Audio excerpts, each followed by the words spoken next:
अपने कर्तव्य का पालन करो, परिणामों में आसक्ति नहीं, क्योंकि परिणाम आपके नियंत्रण में नहीं होते। तुम्हारे पास काम करने का अधिकार है, लेकिन काम के फल का अधिकार कभी नहीं होता। एक व्यक्ति अपने मस्तिष्क के प्रयास से ऊपर उठ सकता है या उसे वैसे ही नीचे ले जा सकता है, क्योंकि प्रत्येक व्यक्ति अपने खुद का मित्र या शत्रु होता है। आत्मा न तो जन्मती है और न मरती है। आत्मा के लिए किसी भी समय न तो जन्म होता है और न मृत्यु। वह न तो उत्पन्न हुआ है, न उत्पन्न होगा और न कभी उत्पन्न होगा। वह अजन्मा, शाश्वत, सदा अस्तित्व में है और प्राचीन है। जब ध्यान परिपूर्ण होता है तो मन हवामुक्त स्थान में प्रज्वलित दीपक की तरह अस्तित्व में रहता है। स्वाधीनता से युक्त आत्मा, जो इंद्रिय विषयों के बीच गतिमान होता है, वह शांति को प्राप्त करता है। व्यक्ति जो मुझे हर चीज में देखता है और हर चीज को मुझ में देखता है, वह मेरे लिए कभी खोया नहीं जाएगा और मैं कभी उसके लिए नहीं खोया जाऊंगा। अपने काम में दिल लगाओ, परिणाम में कभी नहीं। सदा दुनिया की कल्याण की सेवा करने का प्रयास करो। निस्वार्थ कार्य के द्वारा व्यक्ति जीवन के परम लक्ष्य को प्राप्त करता है। ये उद्धरण भगवद गीता के श्री कृष्ण के उपदेश को प्रकट करते हैं, जिनमें कर्तव्य, आसक्ति, निस्वार्थता और आत्मा की प्रकृति जैसे विषयों पर बात की गई है। ध्यान दें कि इन उद्धरणों के अनुवाद और व्याख्यान भिन्न हो सकते हैं, लेकिन कृष्ण के उपदेश का मूल अर्थ उनमें समान रहता है। धोखा और परेशानियां जीवन का हिस्सा हैं, लेकिन आपका प्रतिक्रियाशीलता और मानसिकता की कैसे आप उनसे संघर्ष करते हैं, यह आपका असली मार्ग तय करते हैं। जब धोखा हो तो सोचें कि आपके पास एक महत्वपूर्ण विकल्प है, आप कैसे प्रतिक्रिया देते हैं।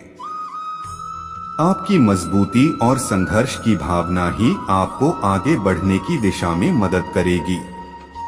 आपके संघर्ष आपके परिप्रेक्ष्य में नहीं, बल्कि आपके स्वयं के अंदर की शक्तियों को जागरूक करते हैं और आपको अद्वितीय उपहारों का दर्शन कराते हैं। जीवन में हर बार धोखा देने वाले व्यक्ति को आपका शिक्षक बनाने का अवसर होता है, क्योंकि उनके माध्यम से आप सीखते हैं कि जीवन की मूलभूत सत्यता क्या है। धोखा आपके अंतरात्मा की गहराइयों में छिपे संकल्प की मजबूती को परीक्षण करता है। जब आप उस संकल्प को प्रकट करने में सफल होते हैं, तो धोखा देने वाले का असर आपके ऊपर कम हो जाता है। धोखा निष्कर्ष नहीं होता, बल्कि आपके प्रतिक्रियाओं का परिणाम होता है। आपका जवाब आपकी साहस और विवेक की प्रतिक्रिया होनी चाहिए, जो आपको आगे बढ़ने में मदद करेगी। जीवन में सफलता पाने के लिए आपको कभी धोखा के डर से नहीं हारना चाहिए, बल्कि धोखा आपको मजबूती और सहानुभूति की प्राप्ति में मदद कर सकता है, जो आपके मार्ग की प्रकटीकरण करेगी। ध्यान दें कि ये उद्धरण मेरी अनुवादित राय हैं और इन्हें भगवान श्री कृष्ण के उपदेश के अनुसार समझना चाहिए। धोखा और परेशानियां जीवन का हिस्सा हैं, लेकिन आपका प्रतिक्रियाशीलता और मानसिकता की कैसे आप उनसे संघर्ष करते हैं, यह आपका असली मार्ग तय करते हैं। जब धोखा हो तो सोचें कि आपके पास एक महत्वपूर्ण विकल्प है, आप कैसे प्रतिक्रिया देते हैं। आपकी मजबूती और संघर्ष की भावना ही आपको आगे बढ़ने की दिशा में मदद करेगी। आपके संघर्ष आपके परिप्रेक्ष्य में नहीं, बल्कि आपके स्वयं के अंदर की शक्तियों को जागरूक करते हैं और आपको अद्वितीय उपहारों का दर्शन।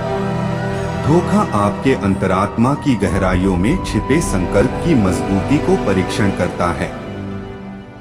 जब आप उस संकल्प को प्रकट करने में सफल होते हैं, तो धोखा देने वाले का असर आपके ऊपर कम हो जाता है। कर्मयोग। श्री कृष्ण ने भगवद गीता में कर्मयोग का महत्व बताया है। उन्होंने बताया कि हमें केवल कर्म में लगे रहना चाहिए और परिणामों से आसक्ति नहीं करनी चाहिए। जब आपको धोखा मिलता है तो सोचिए कि आपने अपना कर्तव्य निभाने का प्रयास किया है और परिणाम आपके नियंत्रण में नहीं है।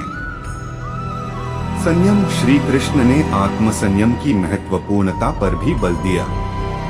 आपको अपने भावनाओं और विचारों को नियंत्रित करने की कला सीखनी चाहिए ताकि आप धोखे के समय भी शांति और स्थिरता बनाए रख सकें। आत्ममोक्ष। श्री कृष्ण ने आत्मा की अद्वितीयता और अमरता के बारे में बताया है। वह कहते हैं कि आत्मा न तो जन्मती है और न मरती है। यह आत्मा की अद्वितीय प्रकृति को समझकर आप धोखे के पर भी स्थिर रह सकते हैं। परम शांति। श्री कृष्ण ने शांति की महत्वपूर्णता पर भी बल दिया। जब आपको धोखा मिले तो आपको अपने मन को शांत रखने का प्रयास करना चाहिए ताकि आप आत्मा की उच्चता की दिशा में आगे बढ़ सकें। धोखे का सामना करना कठिन हो सकता है, लेकिन श्री कृष्ण के उपदेश से हम अपने मार्ग को पाने में मदद पा सकते हैं। आपको धोखे के पर भी मजबूत और सकारात्मक रहने की शक्ति मिलेगी जो आपको आगे बढ़ने में मदद करेगी।